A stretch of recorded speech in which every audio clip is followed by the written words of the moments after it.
So if half of Iran's uranium is going out of country for a whole year, wouldn't you think that the Israelis and the U.S. would be happy about that? Yeah, Iran is buckling. I mean, they're, every time, going back, as you know, 5 years, they try to be friendly, they get slapped down. Yeah. Well, what happened, as soon as this deal was announced, Hillary Clinton got up and said, no, we're not going to go that route. That's naive. What we're going to do is sanctions in the UN, and we're persuaded the Russians and the Chinese, and we're going to just get these guys. Well, you know, that's really interesting, because you know what? The President of the United States encouraged the head of Brazil and the head of Turkey to work out this deal.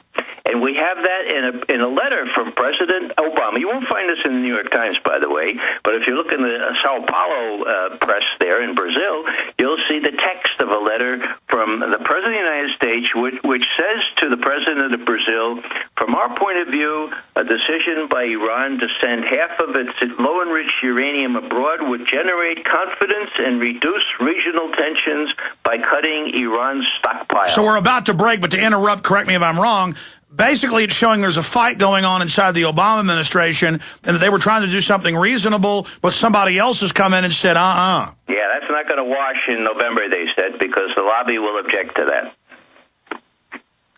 That is incredible. It really is, and you won't find this in the New York Times, will you? But that's the text of the president's letter to Brazil.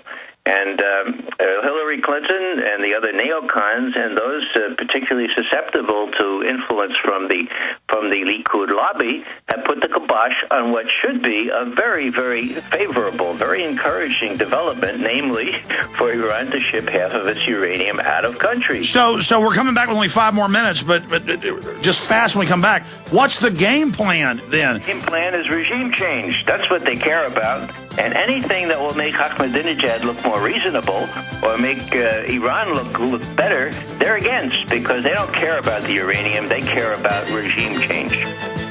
We'll talk about North Korea coming up. America's #1 source for independent talk radio for over a decade. We are the GCN Radio Network. When you're out on the road, the last place you want to be is on the road. But if the unfortunate happens, you'll be glad you were wearing diamond gussets. There's a place down in Tennessee where they make blue diamond gusset jeans. They so pride in every stitch, guarantee you'll love the way they fit. They put a diamond gusset in the crotch where you need it most. Blue diamond gussets got it, others don't. We turn jeans inside out. Diamond gusset jeans, made in the USA with unparalleled quality. Our Defender motorcycle jeans combine gusset comfort with Kevlar protection, so you can ride all day with confidence. Order yours at gusset.com. Diamond gusset jeans got it, others don't. Waging war on corruption. Alex Jones on the GCN Radio Network.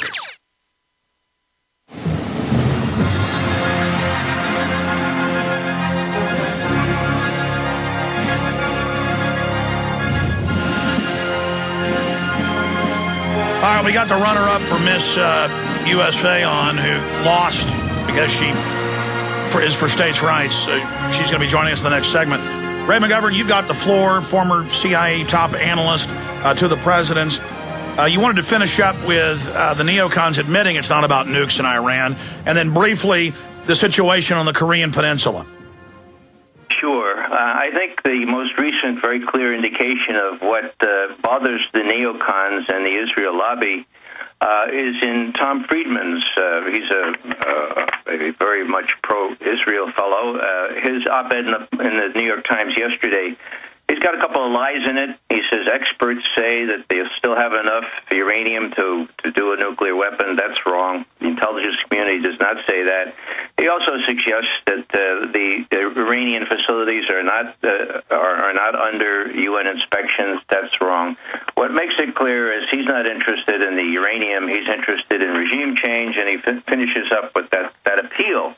So what we need to realize here is that this whole thing is easily explainable unexplainable why the U.S. and why the Israelis would not welcome the shipping out of half of Iran's uranium for reprocessing elsewhere is because they don't care about that. They care about regime change, and what they're trying to do is get that to happen largely through a lot of covert action, support of disparate groups within Iran, now openly acknowledged by a New York Times article yesterday, and that's what put the kibosh on the last deal. In October, Jundallah, one of the militant, dissident, actually insurgent groups in Iran, supported by Israel, us, UK, and Pakistan, killed 5 senior Iranian Revolutionary Guards generals, and that's what put the kibosh on the last deal. Now, it's interesting to see that the New York Times is advertising the same kind of activity now. We'll see how hard Israel and the United States tries to put the kibosh on this deal,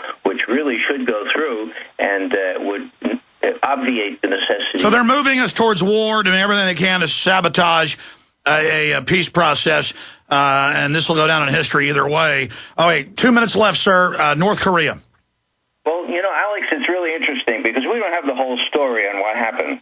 It looks pretty sure that a North Korean torpedo did hit this South Korean ship, but the details have not been released. They've been given to the Russians and the Chinese, but not to us.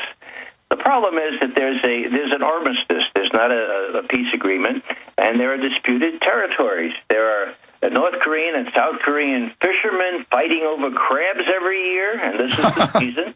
And there are South Korean ships and North Korean ships, both killed or sunk. 1999, a North Korean ship went down with 30 killed and 70 wounded. So unless they get that shoreline and that international boundary delineated, this is going to keep happening.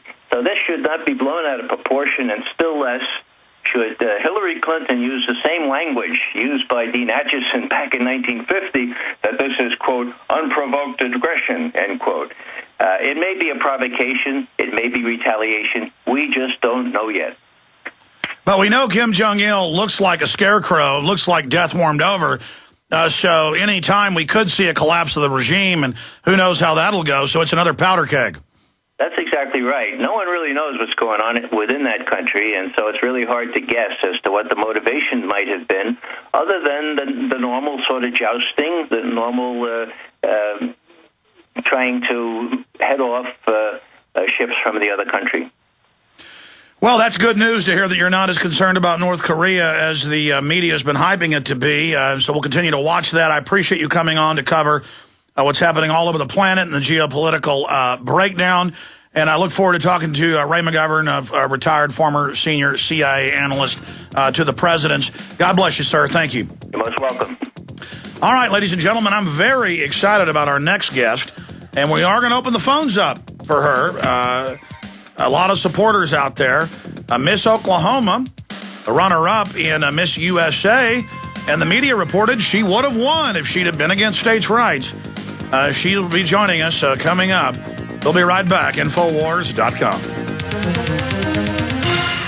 Let me tell you a little bit about one of our great sponsors, HomeGain.com. This is the place to get you started buying or selling a home, finding a realtor, and getting any real estate questions answered. Go to HomeGain.com and see what I'm talking about. All you need to do is type in your home address, and you will get an instant free estimate of your home's value online.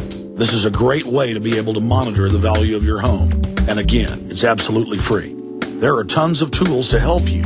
For instance, if you want to remodel your home, go to HomeGain.com. Use their Home Sale Maximizer to help you determine which home improvements can most increase your home's value before you put it on the market. For 10 years, these folks have been helping home sellers and buyers. Visit their link at Infowars.com. Look for Max, the orange Home Gain Gorilla, to help you with any real estate needs you might have. You'll love this site. It's HomeGain.com. HomeGain.com. Check them out today.